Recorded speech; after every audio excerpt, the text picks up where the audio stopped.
Welcome to our next Wandering Walks of Wonder adventure. Today we're headed to Garden City, Kansas. Garden City has a rich history that reflects the development of the American West and the agriculture in the region. As we go along the walk, we'll learn a little bit more about the history of Garden City and some of its landmarks and buildings. Our walk here begins in front of or on Stevens Park. In 1885, John A. and Sidney Stevens gave a block of land here on Main Street to be used for a courthouse. But it wasn't used for that purpose, and in 1895 it was sold for $100 to the county. Some trees and grass were planted and it became known as Stevens Park. John Stevens died in 1902, leaving along with his other contributions to Garden City this park, which would figure as a hub for many town activities to this day. By 1903, it had a band shell, and a couple of years later, $250 was spent on landscaping. Ahead of us is the historic Windsor Hotel. The Windsor Hotel opened in February of 1899 after 2 years of construction. On November 20th, 1889, a formal opening was held with promenades throughout the spacious court, corridors, and parlors, while music played and refreshments were served. The local papers exclaimed that the opening of the hotel marked an epoch in the building of Garden City and the beginning of a new era of prosperity. The second floor of the hotel once contained large parlors, dining rooms, the presidential suite, and John Stevens's private living quarters. The most distinctive features in these rooms were their large, solid cherry wood fireplaces.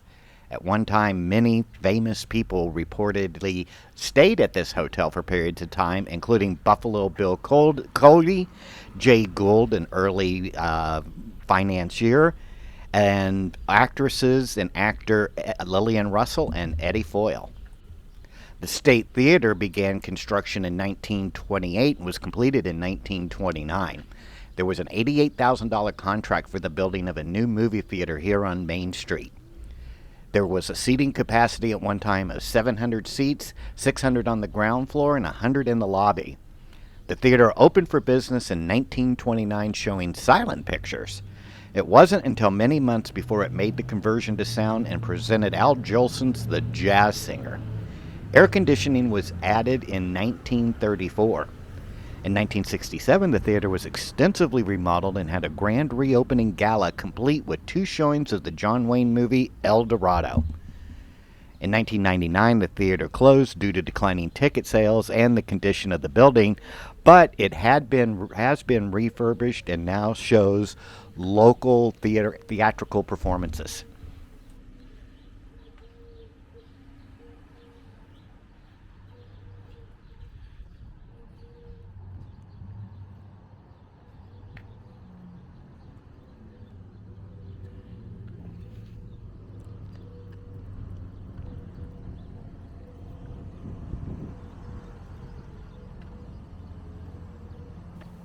Garden City was established in 1878 when the Atchison, Topeka, and Santa Fe Railroad reached the area. The town was initially settled as a railroad town, and its location was strategically chosen due to its proximity to the Arkansas River and its potential for agriculture and development. The development of irrigation systems in the late 19th century led to the rapid expansion of agriculture in the region. Garden City became a hub for farming and ranching, with crops like wheat, corn, and sugar beets playing a significant role in the local economy. The city's fertile soil and access to water resources contributed to its agricultural success. Garden City soon grew rapidly, attracting settlers, businesses, and immigrants from various backgrounds.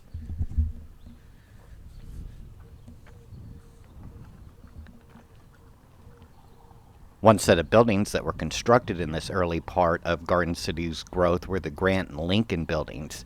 They were constructed in the late 19th and early 20th centuries, and though their exact construction date may vary, they're both great examples of commercial architecture for that era.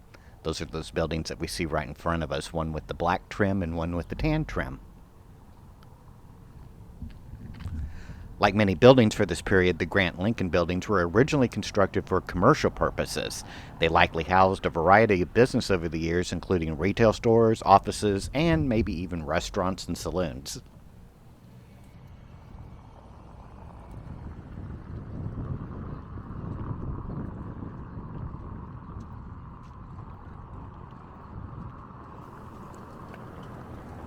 Garden City's strategic location as a railroad hub made it a crucial transportation and distribution center for agricultural products, connecting the region to markets all across the country. It played a big role in the cattle industry as Garden City served as a cattle shipping point for ranchers here in western Kansas.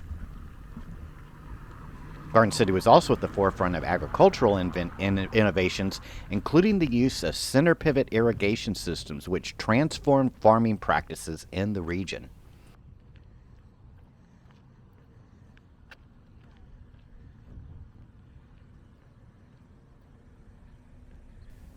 Ahead of us is the Finney County Courthouse. Finney County, here where Garden City is, and the courthouse itself was constructed in 1929 through 1930.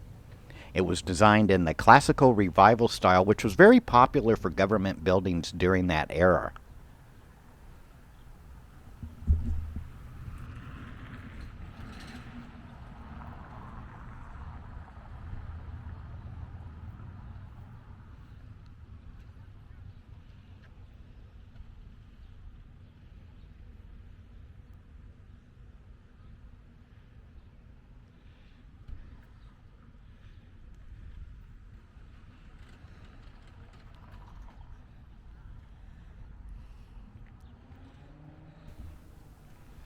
Like many parts of the Great Plains, Garden City faced challenges such as drought and economic downturns during the 20th century.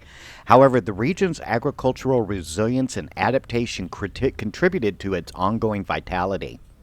Over time, Garden City has diversified its economy beyond agriculture with the establishment of various industries in town, including manufacturing and healthcare.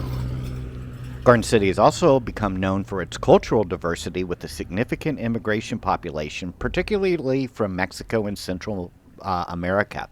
This cultural diversity has enriched the city's culinary scene as well as community life.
I hope you've enjoyed this Wandering Walks of Wonder tour through Garden City, Kansas.